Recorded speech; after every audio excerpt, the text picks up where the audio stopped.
ಒಂದೊಂದು ಬೈಟಲ್ಲೂ ಕೂಡ ಒಂದು ಒಳ್ಳೆ ರುಚಿ, ಒಳ್ಳೆ ಸ್ವಾದ, ಒಂದು ಒಳ್ಳೆ ಘಮ ಬೇಕಂದರೆ 100% ಈ ಒಂದು ವೆಜ್ ಪಲಾವ್ ರೆಸಿಪಿನ ಟ್ರೈ ಮಾಡಲೇಬೇಕು ಸ್ನೇಹಿತರೆ.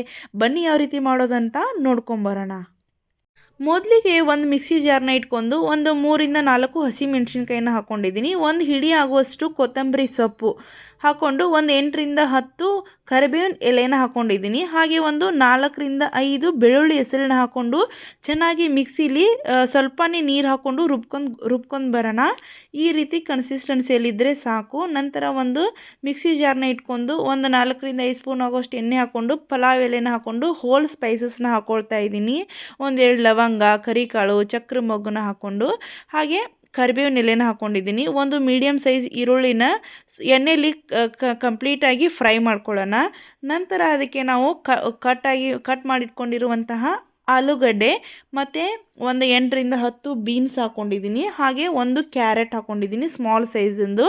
ಮತ್ತು ರಾತ್ರಿ ನೆನೆಸಿಟ್ಟಿರುವಂಥ ವಟಾಣಿನ ಹಾಕ್ಕೊಂಡಿನಿ. ನೀವು ಫ್ರೆಶ್ ಆಗಿ ವಟಾಣಿ ಹಾಕ್ಕೊಳ್ತೀರಾ ಅಂದರೂ ಕೂಡ ಪರವಾಗಿಲ್ಲ, ಎರಡೂ ಕೂಡ ಸೇಮ್ ಟೇಸ್ಟೇ ಕೊಡುತ್ತೆ, ಏನು ಡಿಫ್ರೆನ್ಸ್ ಏನು ಇರೋದಿಲ್ಲ. ಹಾಗೆ ಎಲ್ಲ ಪದಾರ್ಥಗಳು ಮಿಕ್ಸ್ ಆಗೋ ಥರ ಚೆನ್ನಾಗಿ ಫ್ರೈ ಮಾಡ್ಕೊಳ್ಳೋಣ. ಇನ್ನೇನಿದು ಫ್ರೈ ಆಗ್ತಾಯಿದ್ದು ಅನ್ನೋವಾಗಲೇ ಒಂದು ಟೊಮೆಟೊ, ಒಂದು ಪಲಾವ್ ಮಸಾಲಾನ ಹಾಕ್ಕೊಂಡಿದ್ದೀನಿ. ಪಲಾವ್ ಮಸಾಲ ಆಪ್ಷನಲ್ ಇದ್ದರೆ ಹಾಕ್ಕೊಳ್ಳಿ, ಇಲ್ಲಾಂದರೆ ಬೇಡ. ಒಂದು ಟೊಮೆಟೊ ತೊಗೊಂಡಿದ್ದೀನಿ ಮೀಡಿಯಮ್ ಸೈಜದ್ದು. ಇವಾಗ ಇದನ್ನು ಹಾಗೆ ಫ್ರೈ ಮಾಡ್ಕೊಳ್ತಾ ಹೋಗೋಣ. ಟೊಮೆಟೊ ಹಾಕ್ಕೊಳ್ಳೋದ್ರಿಂದ ತಳ ಹಿಡಿಯೋದಿಲ್ಲ ಸ್ನೇಹಿತರೆ. ಅದರಲ್ಲಿ ಟೊಮೆಟೊ ಅಲ್ಲಿ ನೀರಿನ ಅಂಶ ಇರೋದ್ರಿಂದ ತಳ ಹಿಡಿಯೋ ಚಾನ್ಸ್ ಸ್ವಲ್ಪ ಕಡಿಮೆ ಇರುತ್ತೆ. ಹಾಗೆ ಒಂದು ಅರ್ಧ ಸ್ಪೂನ್ ಆಗುವಷ್ಟು ಅರಿಶಿನ ಪುಡಿ, ರುಚಿಗೆ ತಕ್ಕಷ್ಟು ಉಪ್ಪನ್ನು ಹಾಕ್ಕೊಂಡಿದ್ದೀನಿ. ಹಾಗೆ ಕಂಪ್ಲೀಟಾಗಿ ಹಸಿ ಸ್ಮೆಲ್ ಹೋಗೋವರೆಗೂ ಚೆನ್ನಾಗಿ ಫ್ರೈ ಮಾಡ್ಕೊಳ್ಳೋಣ. ಇನ್ನೇನಿದು ಒಂದು 50% ಬೆಂದಿದೆ ಅನ್ನುವಾಗಲೇ ಆಲ್ರೆಡಿ ನಾವು ರುಬ್ಬಿಟ್ಕೊಂಡಿರುವಂತಹ ಮಿಶ್ರಣವನ್ನು ಡೈರೆಕ್ಟಾಗಿ ಈ ಒಂದು ಕುಕ್ಕರ್ಗೆ ಹಾಕೊಳ್ಳೋಣ. ಇವಾಗ ಆಲ್ರೆಡಿ ನಾನು ಮಿಕ್ಸ್ ಮಾಡಿಟ್ಕೊಂಡಿರುವಂತಹ ಗ್ರೇವಿನ ಡೈರೆಕ್ಟಾಗಿ ಕುಕ್ಕರ್ಗೆ ಹಾಕ್ಕೊಳ್ತಾ ಇದ್ದೀನಿ. ಅದನ್ನು ಗ್ರೇವಿ ಹಾಕ್ಕೊಂಡಾದ್ಮೇಲೆ ಅದರಲ್ಲಿರುವಂತಹ ಸೊಪ್ಪಿನ ಹಸಿ ಸ್ಮೆಲ್ ಕಂಪ್ಲೀಟಾಗಿ ಹೋಗಬೇಕು. ಅಲ್ಲಿವರೆಗೂ ಚೆನ್ನಾಗಿ ಅದನ್ನು ಕುದಿಸ್ಕೊಳ್ಳೋಣ ಸ್ನೇಹಿತರೆ. ಒಂದು 3ರಿಂದ 4 ನಿಮಿಷ ಆದರೆ ಸಾಕು, ಕಂಪ್ಲೀಟಾಗಿ ಬೇಗನೆ ಅದು ಕುಕ್ ಆಗಿಬಿಡುತ್ತೆ. ಒಂದು ಒಳ್ಳೆ ಘಮ ಅಂತೂ ಖಂಡಿತವಾಗ್ಲೂ ಬರುತ್ತೆ ಸ್ನೇಹಿತರೆ. ಮನೆ ಫುಲ್ಲು ಘಮ ಘಮ ಅಂತ ಇರುತ್ತೆ, ಅಷ್ಟು ಒಂದು ಒಳ್ಳೆ ಫ್ಲೇವರ್ ಬರುತ್ತೆ. ಆ ಒಂದು ಗ್ರೇವಿನ ಮಾಡಿಕೊಂಡು ಹಾಕ್ಕೊಂಡಾದ್ಮೇಲೆ ಒಂದು ಒಳ್ಳೆ ಕಲರ್ ಕೂಡ ಬರುತ್ತೆ. ಅದು ವಿಡಿಯೋದಲ್ಲಿ ಅಷ್ಟೊಂದು ಕಾಣ್ತಾ ಇಲ್ಲ, ಬಟ್ ಕಂಪ್ಲೀಟಾಗಿ ಅದು ಗ್ರೀನ್ ಆಗಿರುತ್ತೆ. ಅಷ್ಟು ಚೆನ್ನಾಗಿರುತ್ತೆ ನೋಡಲಿಕ್ಕೆ ಪಲಾವು. ನಾವು 1 ಗ್ಲಾಸ್ ಆಗುವಷ್ಟು ಅಕ್ಕಿನ ಹಾಕ್ಕೊಂಡಿದ್ದೀನಿ. ಆ ಅಕ್ಕಿಗೆ ಹಾಕ್ಕೊಂಡಾದ್ಮೇಲೆ ಡೈರೆಕ್ಟಾಗಿ ನೀರು ಹಾಕ್ಕೊಳ್ತಾ ಇಲ್ಲ ಇಲ್ಲಿ. ನಾನು ಮೊದಲಿಗೆ ಹೇಳಿರೋ ಹಾಗೆ ಒಂದೊಂದು ಬೈಟಲ್ಲೂ ಕೂಡ ಪಲಾವಿನ ಸ್ಮೆಲ್ ಗೊತ್ತಾಗಬೇಕು ಅಂದರೆ ಅಕ್ಕಿನ ಡೈರೆಕ್ಟಾಗಿ ನಾವು ಈ ರೀತಿ ಗ್ರೇವಿಲಿ ಹಾಕ್ಕೊಂಡಾಗ ಒಂದು 4ರಿಂದ 5 ನಿಮಿಷ ಅದನ್ನು ಅಕ್ಕಿನ ಅದೇ ರೀತಿ ಫ್ರೈ ಮಾಡ್ಕೊಳ್ಬೇಕು. ಆ ಗ್ರೇವಿಗೆ ಅಕ್ಕಿ ಕಂಪ್ಲೀಟಾಗಿ ಹೊಂದ್ಕೊಳ್ಬೇಕು. ಅಲ್ಲಿವರೆಗೂ ಅದನ್ನು ಫ್ರೈ ಮಾಡ್ಕೊಳ್ಳೋಣ. ಯಾವುದೇ ರೀತಿ ನೀರು ಹಾಕ್ಕೊಳ್ದೇನೆ ನಾರ್ಮಲಾಗಿ ಜಸ್ಟ್ ಅಕ್ಕಿಯಿಂದನೇ ಅದನ್ನು ಫ್ರೈ ಮಾಡ್ಕೊಳ್ಬೇಕಾಗತ್ತೆ.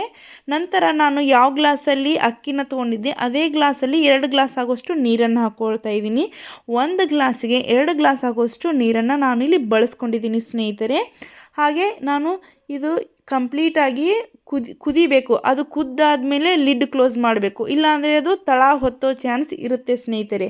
ಇವಾಗ ಇದು ಇನ್ನೇನು ಕುದೀತಾ ಇದೆ ಅನ್ನುವಾಗಲೇ 1 ಸ್ಪೂನ್ ಆಗೋಷ್ಟು ಬೆಲ್ಲ ಹಾಕ್ಕೊಂಡಿದ್ದೀನಿ. ಬೆಲ್ಲ ಇಲ್ಲಾಂದರೆ ಸಕ್ಕರೆ ಕೂಡ ಹಾಕ್ಕೊಳ್ಬೋದು. ಸ್ವೀಟಾಗೂ ಇರಬೇಕು, ಖಾರವಾಗಿರೂ ಇರಬೇಕು. ಆ ಕಾರಣಕ್ಕಾಗಿ ನಾನು ಬೆಲ್ಲನ ಹಾಕ್ಕೊಂಡಿರೋದು. ಹಾಗೆ ಒಂದು ಅರ್ಧ ಲಿಂಬು ಹುಳಿನ ಹಾಕ್ಕೊಂಡಿದ್ದೀನಿ. ನೀವು 2 ಟೊಮೆಟೊ ಹಾಕ್ಕೊಂಡಿದ್ದಾರ ಅಂದರೆ ಲಿಂಬೆಯನ್ನು ಸ್ಕಿಪ್ ಮಾಡಿ. ಇವಾಗ ನೋಡ್ತಾ ಇರಬಹುದು ಕಂಪ್ಲೀಟಾಗಿ ಇದು ರೈಸ್ ಕುದೀತಾ ಇದೆ. ಈ ಟೈಮಲ್ಲಿ ನಾವು ಇದನ್ನು ಕುಕ್ಕರ್ ಲಿಡ್ನ ಕ್ಲೋಸ್ ಮಾಡಬೇಕಾಗುತ್ತೆ. ಈ ರೀತಿ ಕಂಪ್ಲೀಟಾಗಿ ನೀರು ಕುದೀತಾ ಇರಬೇಕು. ಒಂದು ಸತಿ ಸೌಟನ್ನ ಕೈ ಆಡಿಸಿ ಈ ರೀತಿ ಲಿಡ್ನ ಕ್ಲೋಸ್ ಮಾಡಿ ಒಂದು 3 ವಿಸಿಲ್ ಹೊಡೆಸ್ಕೊಳ್ಳೋಣ. ನಂತರ ನಾನು ತೋರಿಸ್ತೀನಿ ಯಾವ ರೀತಿ ಪಲಾವ್ ಬಂದಿದೆ ಅಂತ. ಅಷ್ಟೇ ಅದ್ಭುತವಾಗಿ ಬಂದಿರುತ್ತೆ.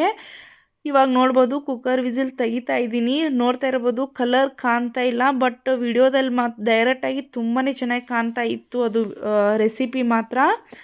ಇವಾಗ ನೋಡ್ಬೋದು ಒಂದು ಅನ್ನನೂ ಅಂಟ್ಕೊಂಡಿರೋದಿಲ್ಲ. ನಾವು ಡೈರೆಕ್ಟಾಗಿ ಫ್ರೈ ಮಾಡ್ಕೊಂಡಿರ್ತೀವಲ್ವ ಗ್ರೇವಿಲಿ, ಆದ ಕಾರಣ ಒಂದು ಸ್ವಲ್ಪನೂ ಅಂಟ್ಕೊಂಡಿರೋದಿಲ್ಲ. ರೈಸು ಬಿಡಿ ಬಿಡಿಯಾಗಿ ಉದುರಾಗಿ ತುಂಬಾ ಚೆನ್ನಾಗಿ ಬರುತ್ತೆ.